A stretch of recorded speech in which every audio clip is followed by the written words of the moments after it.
This episode is brought to you by 𝐓𝐾𝐒.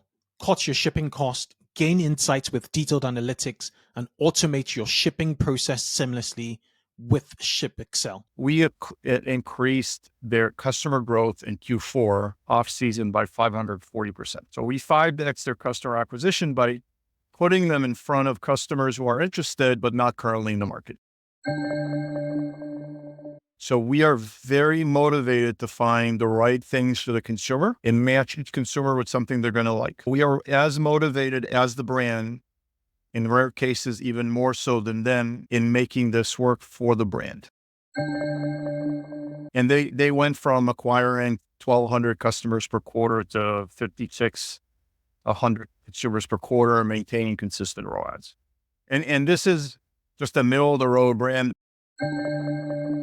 So on today's episode of the 2x eCommerce podcast, we explore a bold alternative to Meta ads that offers a new scalable way for e-commerce brands to acquire engaged, high-intent customers. Stay tuned because you don't want to miss this one. This is the 2x eCommerce podcast, hosted by Kunle Campbell. So welcome to the 2x eCommerce podcast. In today's episode, we're diving into a bold alternative to Meta ads that's offering e-commerce brands a new way to acquire highly engaged, high intent customers at scale. My guest today is Ellery. He's the founder of Nift, a revolutionary platform that's reshaping how brands target and convert new customers without relying on the typical ad channels. So whether you're struggling with rising cost or rising acquisition cost to be specific, or looking for a more efficient way to grow your customer base, this episode will give you fresh, actionable strategies to scale your business more efficiently. So stay tuned. And before we jump in, make sure to follow this podcast on your favorite platform so you never miss an episode filled with huge insights and expert guests like this one. Hey, Ellery, welcome to the 2x eCommerce podcast. Happy to be here. Thank you, Kunle. Brilliant. We've had conversations prior to this. It was really good catching up with you, but I never really dug into your backstory. I haven't looked at your LinkedIn. You've had quite an illustrious career. Do you want to track back as far as you want on your background? Why did you get into tech in the first place? I like solving problems. When I was growing up, I didn't grow up in the US, but I visited New York and I saw all the hot dog stands. I was 10 years old. And I went home and I said to my mom, I'm going to start a hot dog service. I'm going to take one of the tricycles and I'm going to put hot dogs in the back, and I'm going to go after school to all the schools in the area and just make a killing. And my mom said, you're going to get robbed and killed as a 10-year-old doing that. So she had me call the city hall to try to get a merchant's license. And then they laughed me off as a 10-year-old. But I always found opportunities in the market. And as I grew a little older, I fell in love with technology. And I remember as a kid, I was connecting my PC to everything I could find. I was 15 when I connected the PC to the workout bike we had at home. And I created this animation that would go faster as you pedal faster and obviously ruin the bike. My mom did not like that at all, but I liked finding needs in the market and then solving them with technology. And I'm very passionate about technology. I'm a product person. I was always developing products. Even back when I was doing my military service, I actually worked on products for the military. And from there, my career has taken me through every kind of product you can imagine. And my previous company, we were developing SaaS solutions for marketers. And I got to spend a lot of time with marketers. And this was a primarily data analytics SaaS product that we were selling marketers. We were able to identify influencers in their customer base. But what I took away from that experience is really how hard it is to be a marketer. If you're trying to acquire new customers, you're constantly being squeezed by all sides. So you have the big platforms who try to capture more and more control and leave you with, as a marketer, with less control. And then on the other side, you have your costs that fluctuates, and you have to really thread the needle to be in between all those.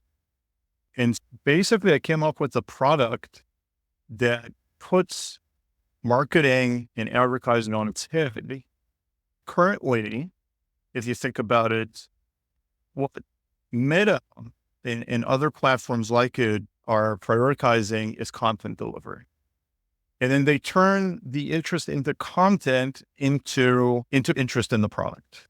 And then the question I always ask myself is, why do we have to do it like that? Right? Consumers don't like being interrupted with ads. And that's how we came up with Nift, which is an incentive-aligned platform where people come in to discover and try new product.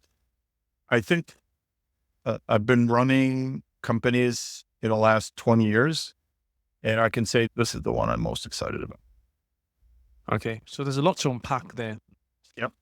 First, you were in the military, as military service. You were into like products, and when we mean products, just for audience clarity, we mean SaaS or IT products, essentially, bringing into market technology products. You're a technology person, and then you've had a lot of experience in many other industries. And I think your last sort of stay before Nift was in marketing, and you saw this big problem on essentially CAC, this big CAC issue. And what we found is, what we're doing to essentially solve the CAC problem is maximize the LTV. But CAC is broken. And there are many times when you're in Meta or you're buying from even TikTok, and there's just downtime, and you're literally losing thousands. So now with Nift, what I understand you're saying here is it's more a brand discovery platform from a consumer perspective. All right, so the mechanism for advertising is broken. It's incentive misaligned. We like to, you survey 100 consumers and ask them, can you turn off all the ads in your life? Chances are anywhere between 99 and 100 consumer would say, where do I sign up for that? Ads are interruptive, especially if you're not in the market looking. On the other hand, there are wonderful products that can change our life. And as a product person, I have passion for products. They just get missed. And so how do we reconcile those two things? The only way is to, instead of using technology to just get more and more engagement from the user, use technology to completely change the mechanism. Make it incentive aligned. Everybody wins. Almost most marketers realize this, but some still don't. I think the big platform are very intentional in keeping control to themselves. Whenever there's a competitor, they buy it. Like Meta, they bought Instagram. As soon as they were, why? Because they want to keep control to themselves. And this is just sound business logic on their part. Right? And so the marketers are using more and more control of their company's destiny. And what we have is we have a platform that very specifically gives access to marketers to hiring the funnel audience.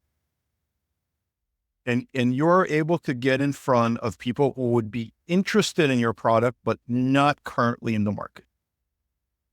Interested in your product, potentially might buy it, maybe now, maybe later, but not currently in the market. So you cannot access this audience through other means. And the way it works, it's very simple, actually.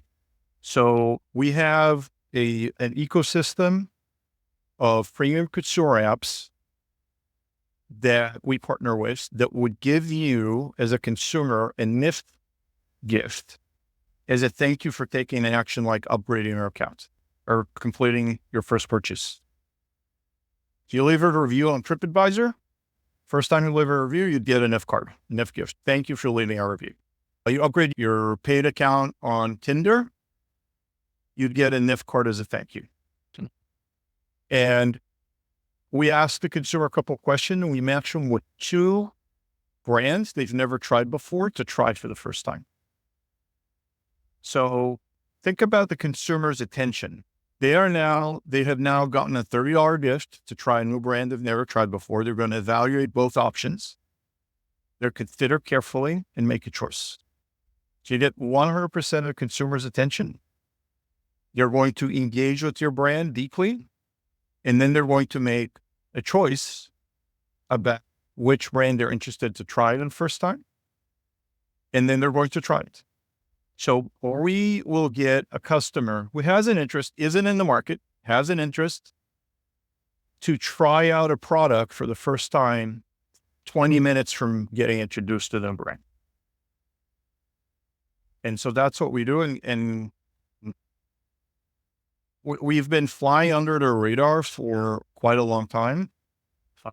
Typically, marketers take us from job to job. And this is the first year we're scaling our own marketing operation.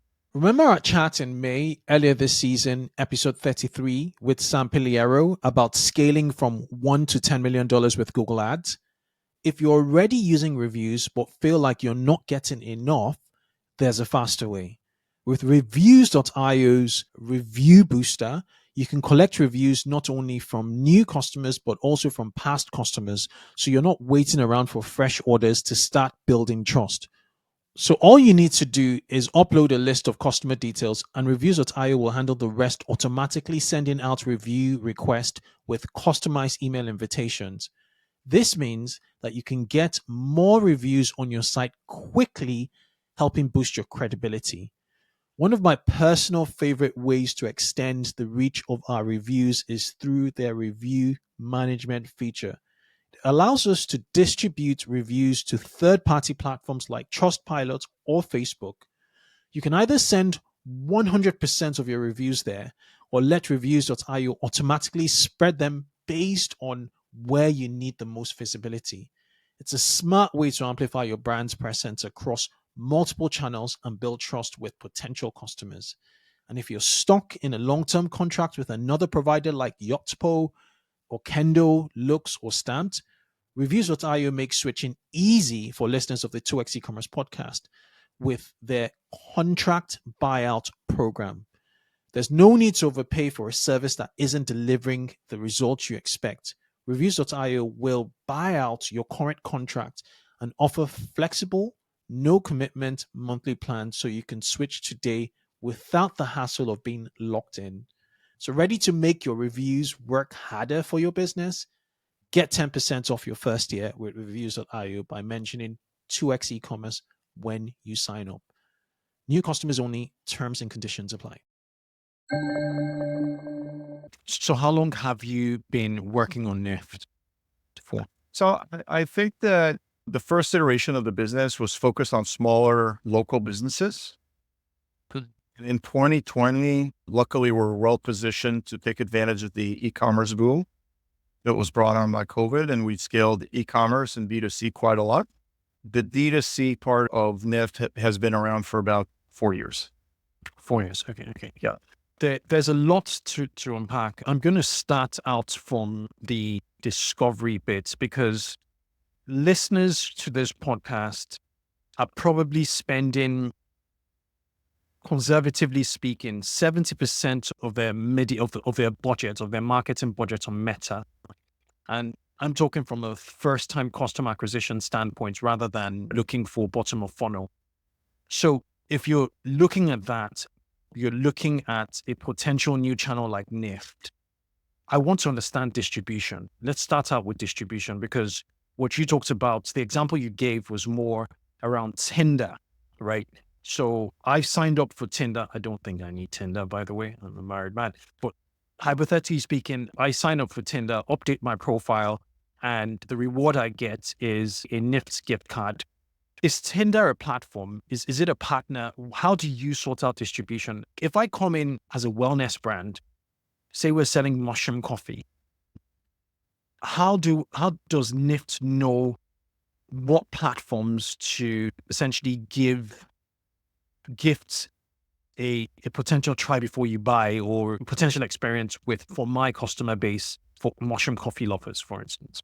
All right. So I'll give you an actual example. Wine Insiders. Mhm. There are a super premium wine club, and their model includes a satisfaction guarantee and no obligation to continue.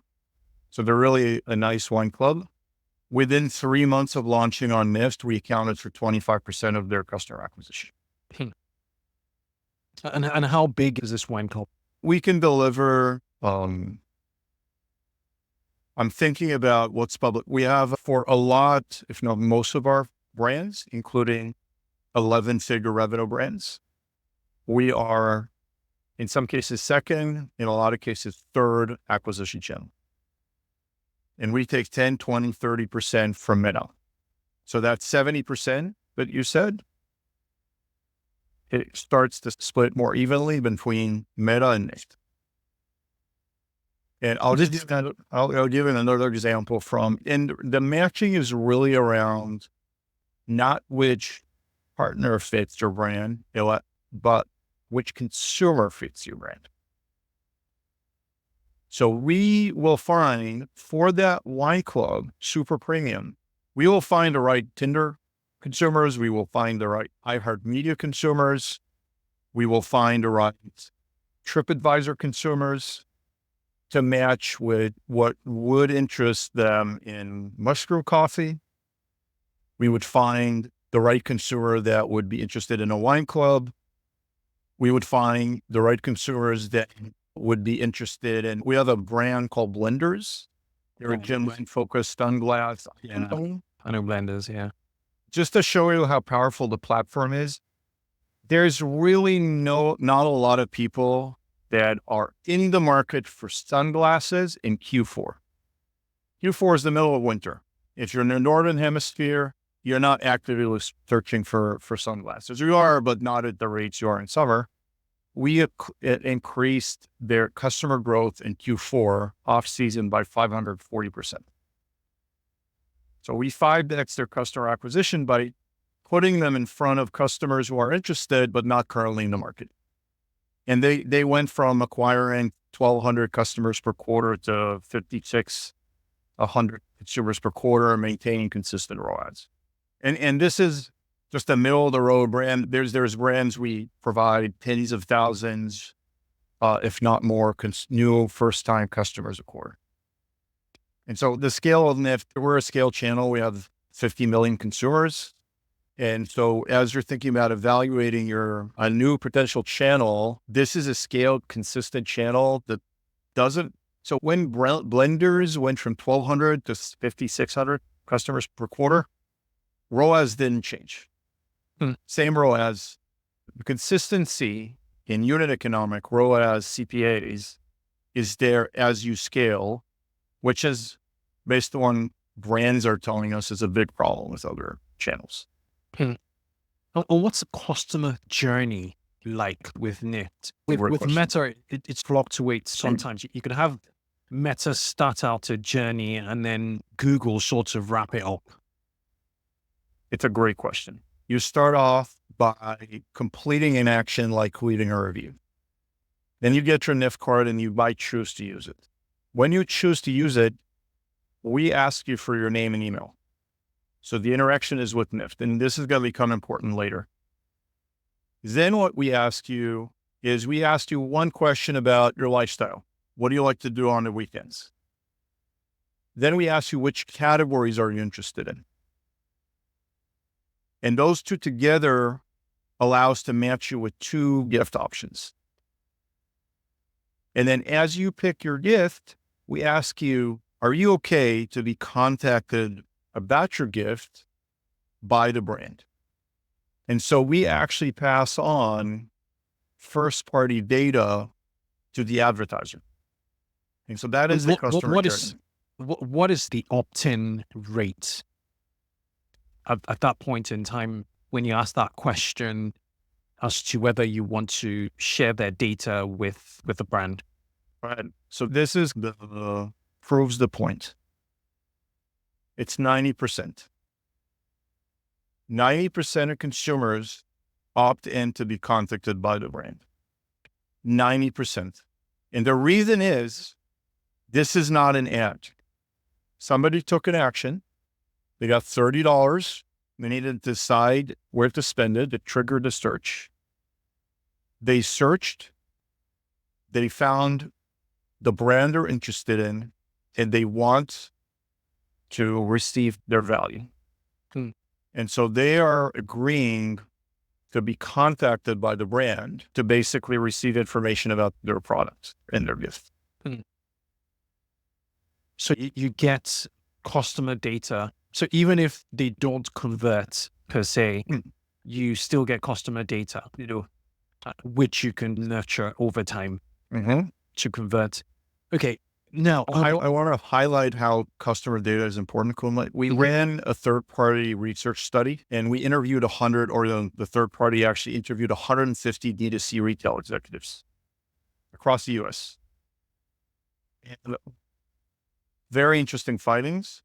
First of all, on average, I was surprised by this. I talked to a bunch of marketers, and they told me you shouldn't be surprised. It actually sounds reasonable. Marketers advertise on 8.5 channels on average. Only half of these marketers are confident they know which channel performs the best.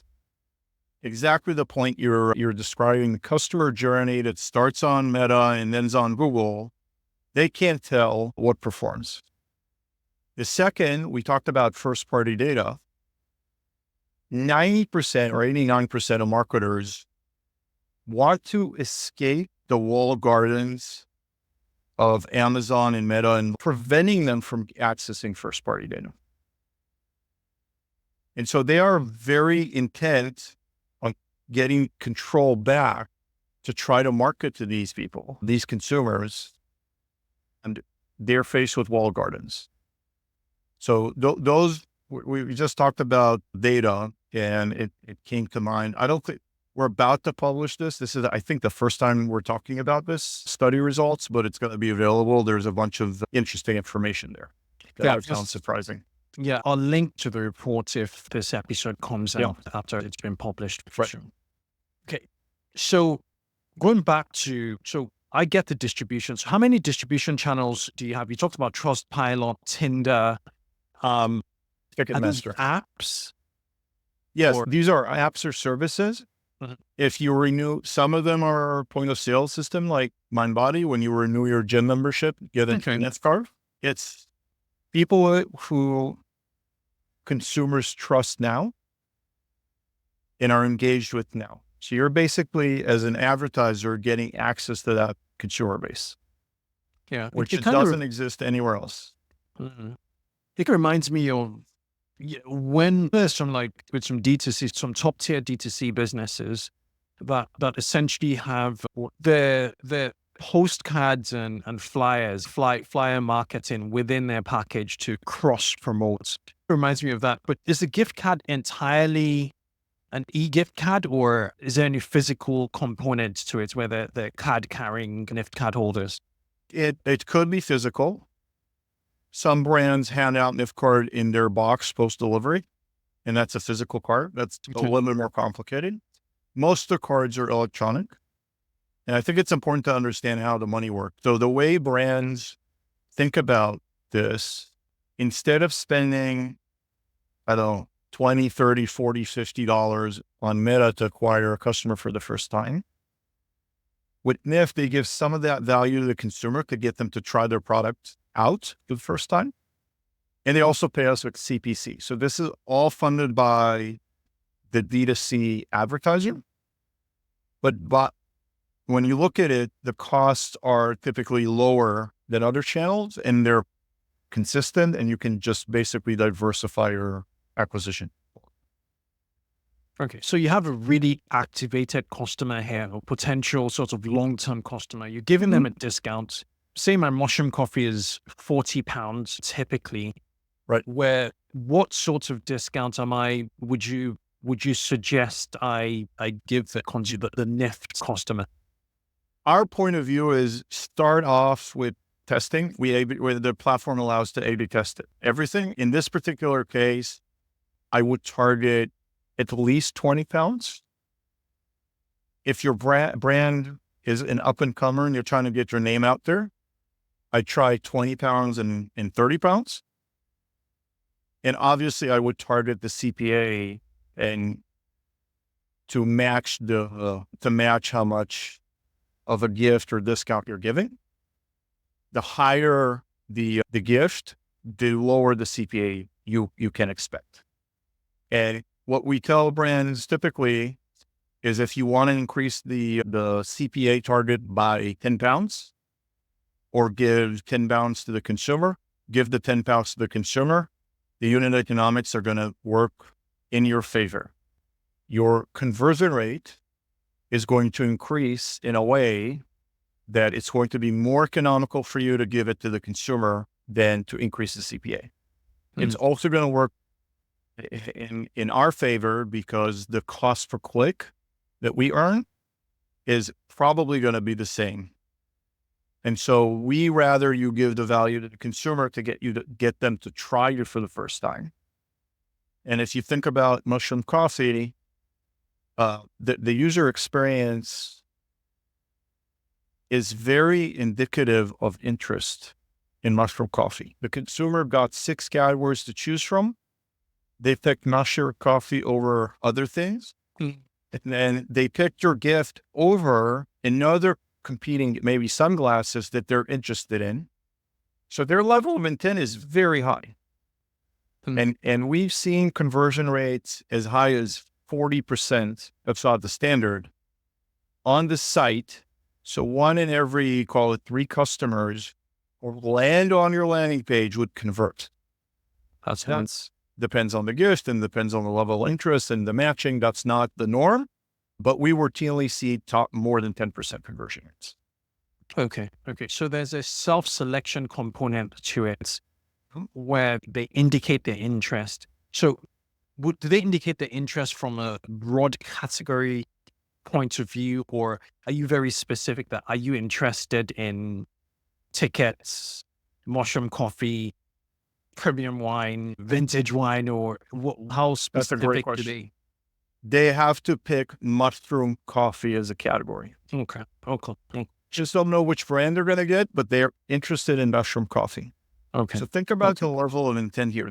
They picked mushroom coffee, and then they picked the specific brand over another brand. So by the time they're on your site, they are very qualified. Okay. And then I think this also aligns very well to the commitment and consistency principle in psychology, in the sense that they commit a small amount, which is the discount amount, and that essentially nudges them into deeper engagement later. And that depends on how engaging the brand is, because this kind of customer is different from a meta customer or grow customer. So if they're put into an email flow or some communication flow that has or bears this in mind in context, you can really nurture them to a subscription eventually. Yep. But making that small commitment by bringing out your wallet and paying this brand is huge. It's a huge commitment. So that they're pre-qualified, in my opinion. Now, what actually impresses me, and I'm going to ask you this question again, is you talk about doing this at scale, because it's one thing getting a few hundred trial customers and not being able to repeat it. How repeatable is this? Is Blender still working with you guys? We have customers known customers.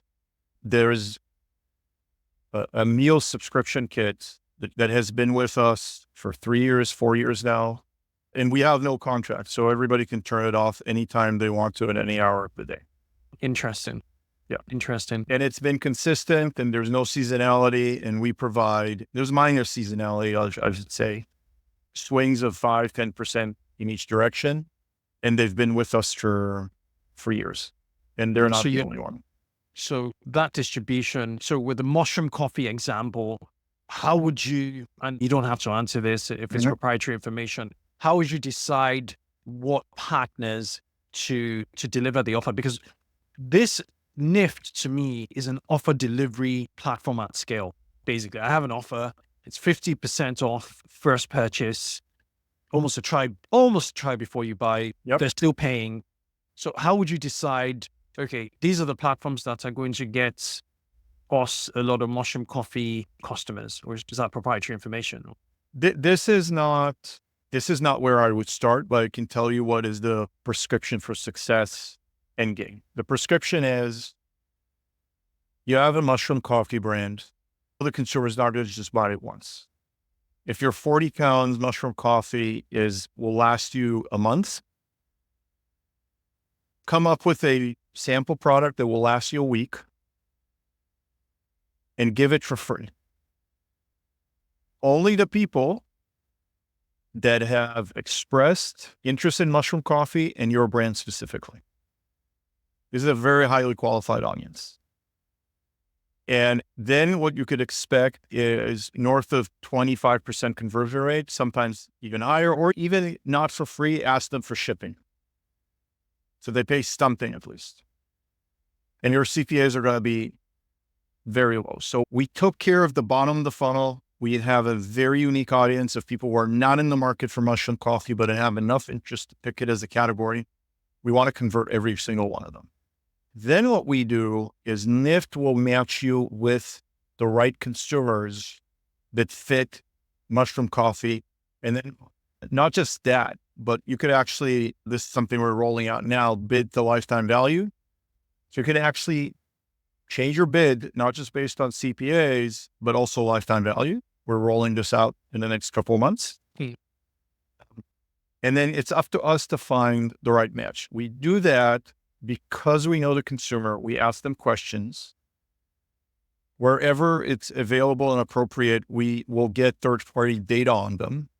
And we will individually personalize the 6 categories that the consumer sees to each individual consumer. And that's our proprietary patented AI algorithms. Our patent is from 7 years ago or 8 years ago. And then we could do it at massive scale. So we could actually do this matching in hundreds of milliseconds from the consumer landing on Nift to us showing them specific categories. And that's our secret sauce. Okay, makes sense. So it's not just partner, it is partner, but it was also income bracket and gender and 400 other indications for each consumer. Okay. And are there situations in which you tap into your Nift network directly rather than onboarding partner customers who opt for Nift? Typically we don't. We might later, or right now we don't. Okay. Makes sense. And then what's your costing model? Is it, you've mentioned CPC, CPA. How do brands pay for performance? We typically charge CPC, but optimize for your CPA. So we're pretty good at hitting your CPA targets. How would you define? Sorry, go ahead. How would you define a CPC? The minute the consumer picked your gift and you got their name and email, that's when we charge. So it's like a lead. It's like a cost per lead. It's basically a lead, yes. Okay. Thanks for clarifying. And then I'm charged. What's a typical lead prices now on the platform? It really varies by category. Anywhere between, on the low end, it could be as low as $1.50. And on the high end, it can be $7, $8. Interesting. Super interesting. Yeah. And are brands, what's your take on a completely free trial product versus payment, just making sure that the customers actually pay and commit to create some consistency? I'd like to see them pay something. And then it depends on the brand. So apparel brands, we're going to run a ROAS campaign. We're not going to run a free like handkerchief for somebody to test your brand. If somebody is interested in a shirt, we are going to run a ROAS campaign, 2 to 3x ROAS at least. To start with, the customer has to pay for at least half. They're going to have to pay for half the shirt. For products with higher LTV and more consistent repeatability, we're going to increase the gift value to really get them to try your product out. That makes a lot of sense. And just going underneath the bonnet, going into the engine, what does media buying look like on Nift? Is it self-serve?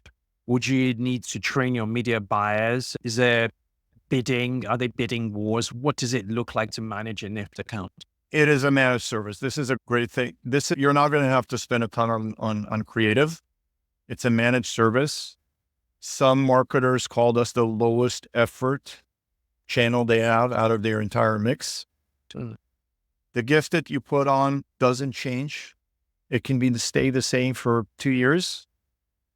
And we develop all the marketing asset, and the C brand just approves them. We might suggest A/B tests over time. We might suggest improvements, or we might suggest keeping it as it is. It is an extraordinarily low lift to test and scale. Very interesting. And so you'll find in-house teams just managing their Nift accounts themselves. Well, our Nift team manages the account for them for the most part. They can manage it. Some manage it on their own, but there's not a lot to manage, honestly. So you set the CPA targets. The system will bid for you to hit those CPA targets. And it's typically very good at hitting the CPA targets. Our team will let you know if you're starting to lose traffic because something's changed and you need to make decisions about changing your CPA. It is a very low list. Besides adjusting your CPA, what are the variables within the control of your representative, of a media buyer? So first of all, they control everything. Mm-hmm. We are not trying to take control from the marketer. We actually want to give the marketer more control. They control the gift value. They control the creative. They control how they're presented. They control the landing page redirect the customers into. They control every part of the experience from the category the consumer sees all the way to checkout. Okay. Makes sense. So you started the Nift journey with essentially 8, 9, 10-figure type businesses, really astute, established D2C consumer brands. What's the strategy now? Are you looking middle market now to really make it more mainstream? We are. So 7-figure brands. We have a new emerging team that we started this year, focused only on smaller emerging brands. 7-figure brands are going to gain exactly the same benefit as a large brand. There is no advantage to scale on Nift. It is just one-to-one. You've got a gift to a mushroom coffee. You don't know whether it's a huge, well-known brand or an up-and-comer. I'd say if somebody knows how to acquire customers on Meta and is looking for a channel to grow that doesn't cause them to increase their CPA as they grow, we are interested in talking because our product is the brand's product. We don't have a content product that product in store. So we are very motivated to find the right things for the consumer and match each consumer with something they're going to like. And so we are as motivated as the brand, in rare cases, even more so than them, in making this work for the brand. And so 7-figure brands are welcome, even smaller if they're experienced. And we can help them out and get them set up and have them scale on the platform quickly. Interesting. So Ellery, just wrapping up, and I want to ask you a few more questions. Yeah. What percentage of their meta ads should they initially allocate or take from to dedicate to Nift to really test it out to its full effect and say, okay, this is a channel I'm going to start to use moving forward? So the point where we see our AI start to pick up who your target customer is 2,000 conversions. So what we want to do is we want to test and get to about 2,000 conversions. And we don't want brands to start off with a high budget number. Let's test it out, see the consumers like it, and then slowly increase the pace and get to 2,000 conversions.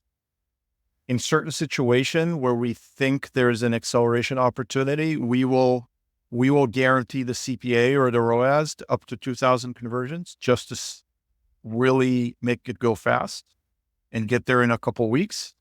And then from there, we want to scale. I think a good starting point on a monthly basis is potentially spending $30K on us. And then as you see consistency in the results and measure LTV, ROAS, consistency over a few months, you can start scaling from there. Excellent.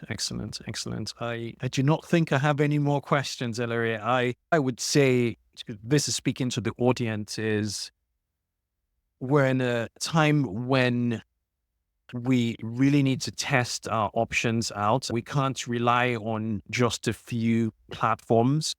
And from what Ellery has said, the barrier to entry is not that high to test. So it's really worth trying Nift out, especially in its infancy.